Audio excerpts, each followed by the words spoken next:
First of all, most people think that these accidents are really design problems, but in fact, the engineers have gotten pretty good at design. And so many of these accidents now we have to look at the management or human problems associated with the accident. And I'd say there were three that come up. One is training. Training is a little like buying real estate. Location, location, location.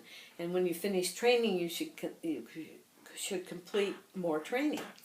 An example of that is the Clapham Junction accident in London some years ago, where the problem was the screwing in of one of the monitors, and this guy had been doing it the same way for 18 years, but he hadn't been trained properly, and finally you had an accident involving 3 long trains.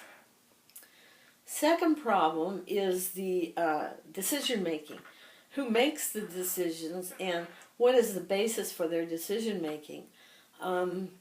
That certainly happened in the BP accident in the Gulf of Mexico, where people couldn't decide who needed to make the decision, therefore decisions didn't get made, and there was no architecture essentially for decision making. On top of that, there were 4 or 5 organizations involved. BP hired Halliburton and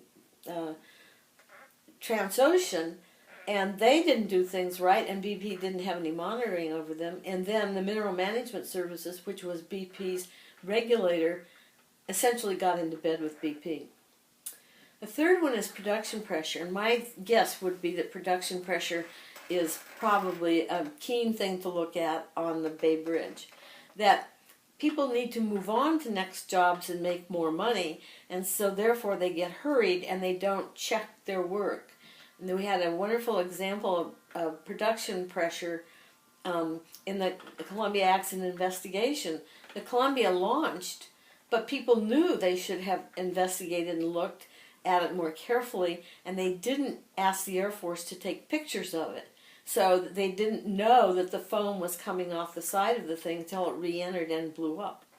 Perhaps forget about opening on Labor Day or whenever it is, because that way that'll just push them into more production pressure.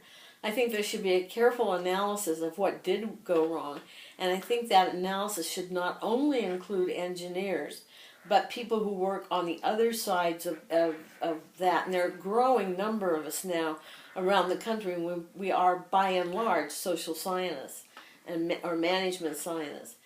The main problem with accident investigations, they don't usually include folks who have skills in small group behavior, training, leadership, things like that. And those are the things that go wrong.